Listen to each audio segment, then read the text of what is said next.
আমি মোহাম্মদ তোরাব আলী, বগুড়া জেলা, নন্দীগ্রাম থানা আমার বাসা। আমি উজ্জ্বল ভাইয়ের এখান থেকে ধান মাড়াই করে একটা মেশিন ক্রয় করেছি। আপনারা দেখতে পাচ্ছেন, আমরা টিপে পাচ্ছি।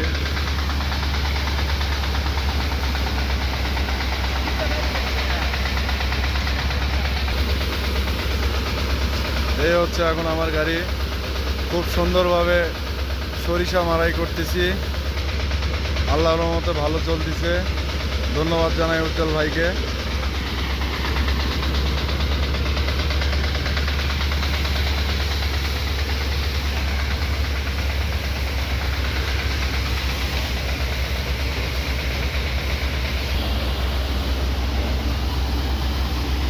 ধন্যবাদ জানাই উজ্জ্বল ভাইকে আমাকে এত সুন্দর একটা জিনিস উপহার দেওয়ার জন্য।